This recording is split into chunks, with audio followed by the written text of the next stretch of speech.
Pour cette introduction. Hello, everyone. My name is Christopher Dietzel, and I'm joined with me today with Clarice de la Ville. And so we are presenting about survivor-centeredness and procedural fairness. So we are presenting to you our preliminary research, which is looking into policies that guide universities' responses to sexual violence. So as I mentioned, my name is Christopher Dietzel. You can call me Chris. That's totally fine. I'm a research associate at McGill University. I'm in the Department of Integrated Studies in Education. And Clarice is a PhD student and research assistant. She's doing her PhD in the Faculty of Law, also at McGill. And so the two of us are actually we both work on Impacts, which is a 7-year SSHRC partnership grant. And the purpose of Impacts is to address sexual violence on campus. So we take a multi-sector, multi-partnership approach. We work with universities from across the country here in Canada, but we also have partners in the United States and in the UK. And what we try to do is to understand and address sexual violence in 3 main areas. First is looking at it through education, law, and policy. The second area is news media and social media. And the third area is student activism and arts and popular culture. So through these 3 areas, what we do is we are doing research to understand sexual violence and to address sexual violence at universities. So as I mentioned before, the Impacts Project, we are a multi-year project that aims to address sexual violence on university campuses across Canada and internationally. The project is led by Professor Shaheen Sharif. And if you're interested in learning more information, you can go to our website, which is www.mcgill.ca/definealign/impacts. So with this idea in mind, what we wanted to do is come to this project as I mentioned before, to understand sexual violence and its impacts on society. But we were particularly interested in how, since the Me Too movement, there has been an uptake in how governments have mandated sexual violence policies, particularly in institutions of higher education. And so we know that's the case here in Quebec, Ontario, and across the country as well. So we wanted to see now, since it's 2023, how these sexual violence policies, to do an analysis of these policies and see how they've been implemented and to what extent they've integrated principles of survivor-centeredness as well as principles of procedural fairness. There has already been a bit of research in this area that has looked at some issues and has begun to critique the sexual violence university sexual violence policies. However, we wanted to take this particularly different approach and really emphasize this idea of procedural fairness. As I did mention, though, there has been a bit of work in this area. And so Professor Karen Busby, who is from, I'm forgetting. I think she's from the University of Manitoba, if I remember correctly. She did an analysis of policies a couple of years ago, and she has a chapter titled Eliminated Adversarial Hearings from Sexual Violence Complaint Processes. And that chapter is published in a forthcoming book, which is from the Impacts Project. So that book is actually going to be, it's co-edited by myself and Shaheen Sharif, and that will be released in April of this year. So the purpose of this project, as I said before, is to look at sexual violence policies. And so for the first phase of this project, we're looking at sexual violence policies in Quebec and Ontario. A future goal of this project is to look at sexual violence policies across the country, so in all provinces and territories in Canada. But right now we are just starting with Quebec and Ontario. And so in this, we are analyzing institutional policies. So we are focusing only on the formal complaint procedures. We're not looking at other pieces, which we'll talk about, and we'll explain like in more detail. Clarice is going to explain that in a moment. But the purpose of this then is to gain a clear and detailed understanding of the different ways that universities manage their formal complaint procedures. So by looking at the university's policies. We want to be able to understand what they do and how they do it. And through this analysis, then we also want to understand what are some best practices. So what are some things that the universities are particularly doing well as it relates to survivor-centeredness and principles of procedural fairness. And through this analysis, a major goal that we have, of course, is to develop recommendations. So not only how policies in Quebec and Ontario can be improved, but how we can more globally serve survivors and encourage procedural fairness in the context of formal complaints. Can you hear me? Yes, you're good. Okay, perfect. So first of all, we just wanted to introduce the survivor-centered approach and procedural fairness connection. So procedural fairness can sometimes be viewed with some suspicion, as it can be assumed that it is a way of giving strong rights and maybe sometimes too many rights to the perpetrator. And therefore, some might believe that procedural fairness is not in the best interest of the survivor and the justice and the community at large. But our preliminary argument here is that procedural fairness benefits all the parties and as well as the rest of the academic community. So here we focus, in this analysis, we focus on procedural fairness only in the context of formal complaints.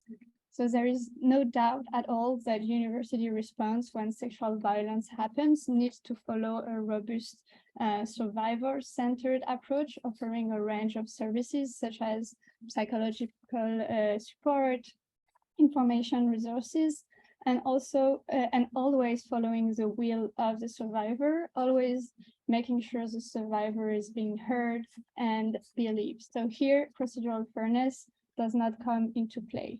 But in the study, we are only focusing on procedural fairness in the context of the formal complaint mechanism initiated by the survivor. So we are not focusing on other types of university response. In this formal complaint procedure, the survivor-centered approach should continue to guide the processes, and the principle of procedural fairness should also be applied. So our starting assumption is that too often survivors do not disclose or do not use the formal complaint option because there is a lack of trust in the institution and there is no clarity, predictability, or transparency about the formal complaint process. So that's why we believe that greater procedural fairness can be a way forward to overcome those barriers and promote justice for survivors. And indeed, procedural fairness can foster more trust in the institution, better transparency, and better predictability for the survivor. So as such, procedural fairness can enhance the overall sentiment of justice in the community. Sorry, I need to change the slide. So to better grasp the full extent of procedural fairness and identify its core elements, we conducted an analysis of Canadian jurisprudence, both in criminal and administrative proceedings. We also took into consideration the criteria laid out by the European Convention on Human Rights and the related jurisprudence of the European Court of Human Rights, which relates to administrative proceedings. Moreover, we engaged with secondary sources that provide some broad definitions of procedural fairness and explain its societal importance. We are currently conducting additional research to explore available literature on advocacy, including student advocacy and community-based advocacy, to further enhance our understanding of current trends and important requirements related to procedural fairness. But to start with, procedural fairness is a broad concept. So Tyler and Blader in 2000 explained that procedural fairness includes procedural criteria that are related to the quality of decision-making processes and procedural criteria that reflect the quality of the treatment people experience. Because the more input people can have in the procedures, the more likely they are to believe in the fairness of resultant decisions. In liberal democratic societies, such as here, procedural justice is generally viewed as an important end in itself. In the justice system, parties and members of the public want to be treated fairly by justice authorities, and authorities ought to treat them in this way. So identifying the core elements of procedural fairness is not so straightforward, because procedural fairness is context specific, which means, for instance, civil proceedings and criminal proceedings do not have the same standards of procedural fairness. For instance, criminal proceedings have more robust procedural safeguards that civil and administrative proceedings do. And also in each of these different settings, criminal, civil, administrative, the more serious the consequences contemplated, the higher the level of procedural fairness. So you can see here on the slide some elements of procedural fairness. Broadly speaking, procedural fairness is a combination of quality of treatment, that the party be treated with respect and dignity, and quality of decision making, that is competency of the decision maker and the investigator. Some core elements are the possibility of being heard, having a fair hearing, and having the opportunity to present one's arguments. The consistency of procedure, that is, all individuals must go through the same procedure. The suppression of bias, and therefore having a commitment to neutrality and impartiality by building safeguards against a potential conflict of interests and stereotypes. The correctability of the decision, that is, opportunity must be available to reverse decision by, for instance, granting a right to appeal to both parties. And the independence of the decision makers from the power structure of the institutions.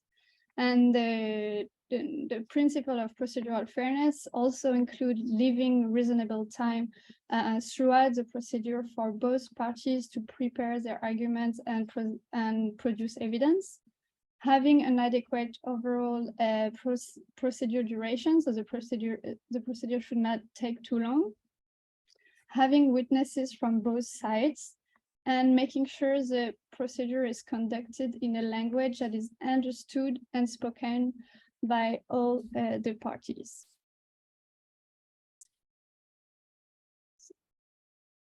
Thank you, Clarice.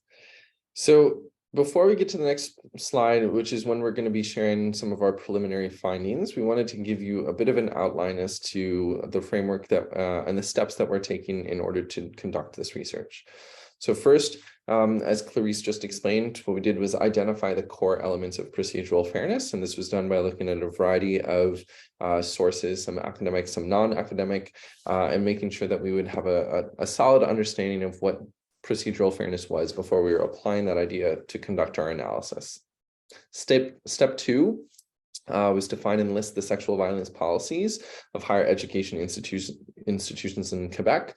So as you can see on your screen, we found 18, and then also in Ontario, in which we found 22. So we have a total of 40 sexual violence policies that we're analyzing for this research. We are currently at step 3, which is analyze the policies. And in this stage, we're actually just at the very beginning, which is why we're sharing with you the preliminary findings today.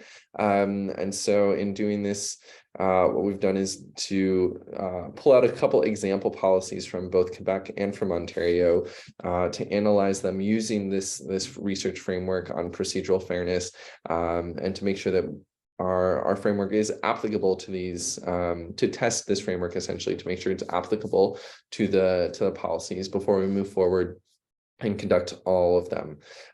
So we are at this stage, we're analyzing the policies. Once we finish the step 3, we are then going to move to step 4, which is to synthesize the findings. And at this stage, we will be looking for trends. We will be putting together themes. We'll be looking across different categories, so looking if there's any type of trend in French institutions versus English institutions, for example, to see if there's differences across universities versus colleges, to do an analysis and synthesis of all of these findings. And then, of course, step 5 is going to be to put together recommendations.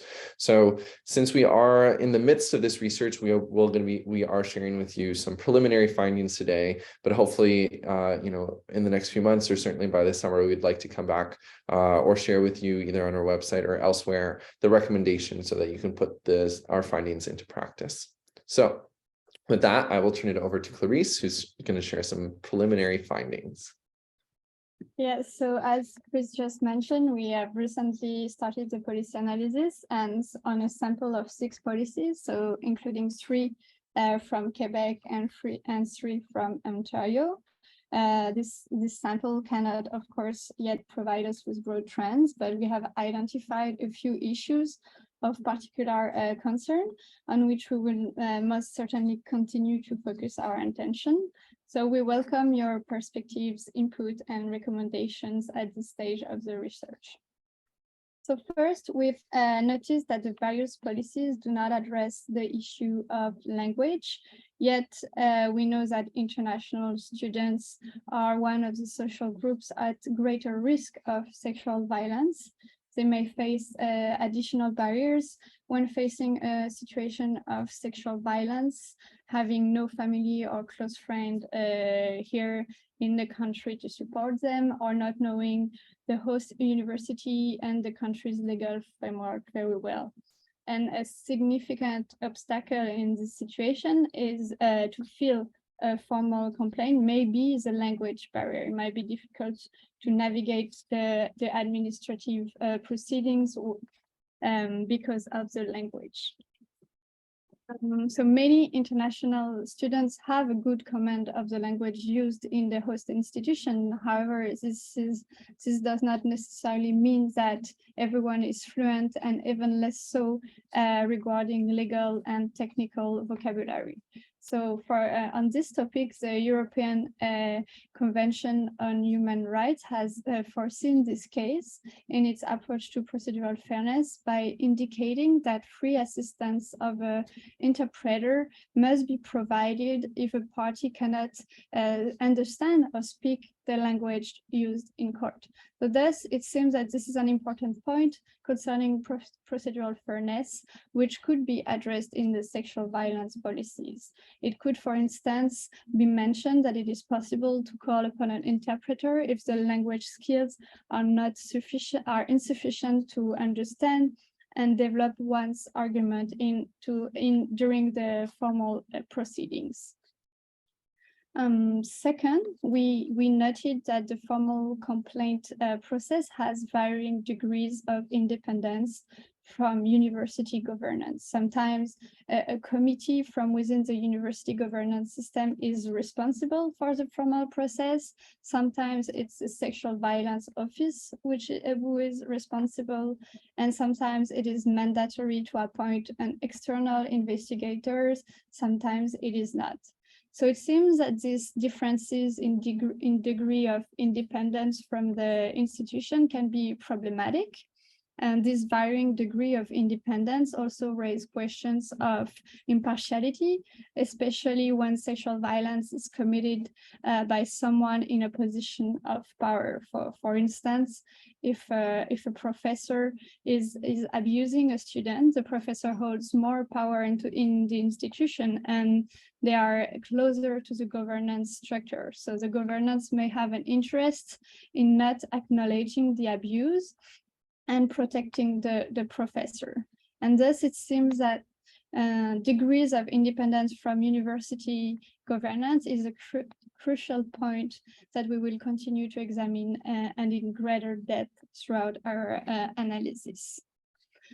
Third is the demographics of people involved. So one goal of procedural fairness is to give strong legitimacy to the decision rendered, and an important aspect of due process is the dimension of social acceptability.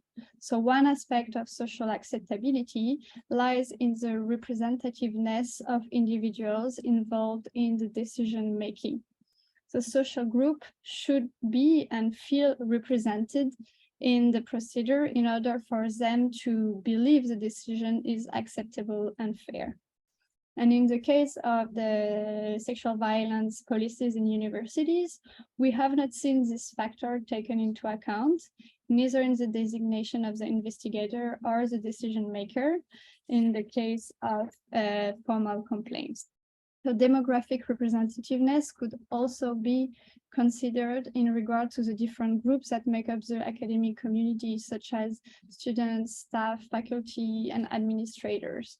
If all, we believe that if all members of the community feel represented in the formal process, it will increase the community's confidence in the institution. And then the first point is length of procedure. So thanks to the 2017 law in Quebec, Quebec University's institutional policies set clear and reasonable deadlines for the duration of the formal process. So in this preliminary analysis, we note that this is not the case for universities in Ontario. One from the three policies we've analyzed so far in Ontario, one policy mentions a procedure lasting up to several months without being more precise. And in the other two policies, there is no time limit specified for the total length of the procedure. So in relation to the principle of procedural fairness, the lack of clear time limits is a problem. Additionally, this is of concern because it greatly undermines the predictability of the procedure. And this is an element that can be a barrier to a survivor's ability and willingness to engage in a procedure. Fifth, there is the right of appeal. So we also focused on the right to appeal the administrative decision within the university. So appealing is possible in the three Ontario's university policies that we have analyzed so far, but it's not possible in some Quebec university, for example, Bishop's University or Polytechnique Montréal. So the lack of the right to appeal seems to go against the principle of procedural fairness.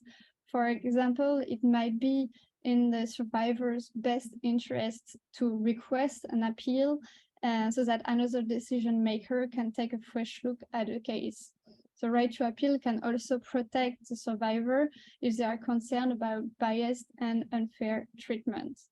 Therefore, at this stage, we wonder why no right of appeal has been added to the procedure and what the consequences of this omission could mean for procedural fairness. And one element that is connected, that is directly related to this possibility of appealing the decision is this question of revealing the reasonings that led to the decision. So in concrete terms, to be able to appeal, one must know the reasons for the decision in order to be able to challenge the decision at a higher level. And at this stage of the analysis, it does not appear that Quebec universities must provide the parties with the reasons for their decision. So this practice seems to be more common in Ontario, however. So knowing the reasons behind the decision would benefit the parties in case of an appeal. So we would like to continue focusing on this aspect for the rest of our analysis as well. And lastly, we have uncovered something that surprised us and seemed to run counter to the survivor-centered approach.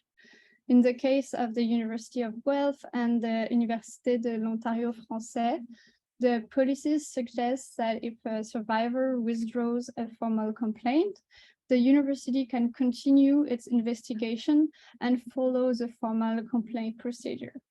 So, on one hand, such a procedure suggests that the university is following through on its commitment to hold the perpetrator accountable. So this commitment might also signal the university's desire to maintain and promote an educational environment which is free from harassment and violence.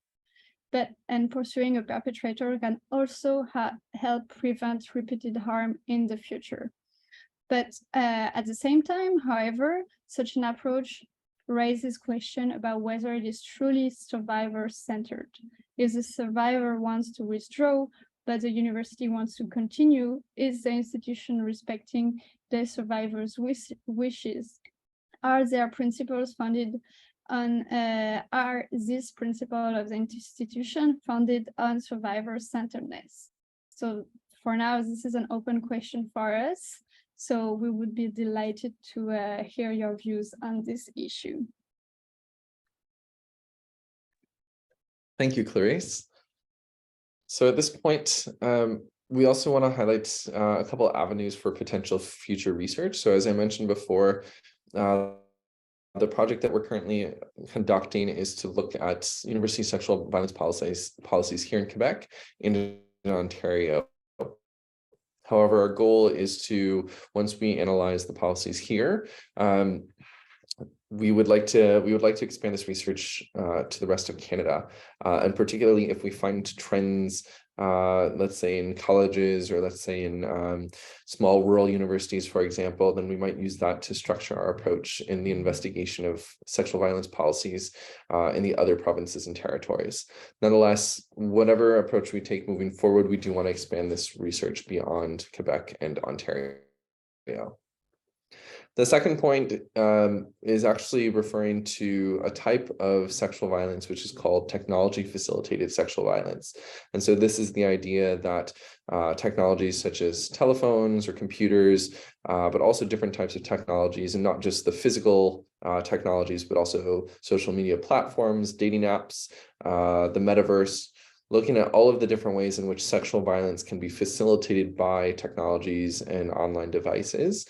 And so we're curious to what extent procedural fairness and issues of survivor-centeredness are impacted by the influence of technology in their experiences of sexual violence. So that is something that we want to explore in the future. It's not something that we're focusing on for this particular project, but we would like to look at technology-facilitated sexual violence and how that's reflected in the policies. Similarly, since universities are often concerned about the brick and mortar, such as like the physical spaces in which the university operates, this calls into question thinking about then technology, or not just technology, but events and activities that happen outside the actual university-defined space, or as what Professor Shahina Sharif has referred to as the university context.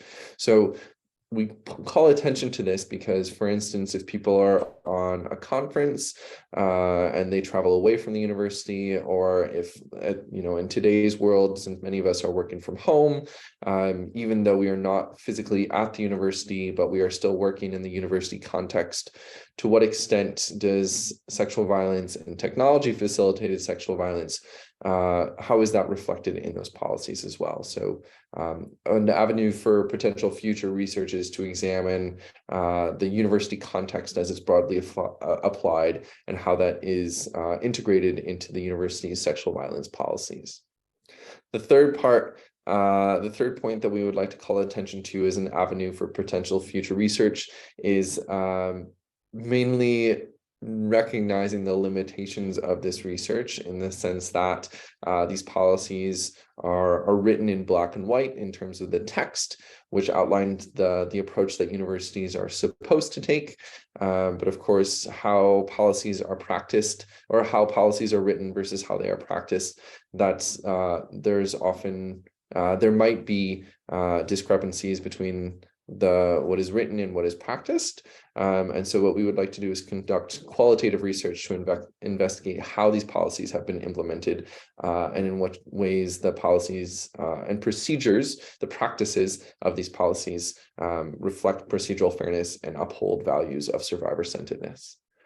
So with all of that, we're actually at the end of our presentation. So at this point, we welcome any questions and feedback in that regard. As Clarice mentioned before, we are at the early stages of this of our analysis. So if you have any thoughts, insight, or suggestions, we certainly would welcome that as we continue on in this research. So thank you so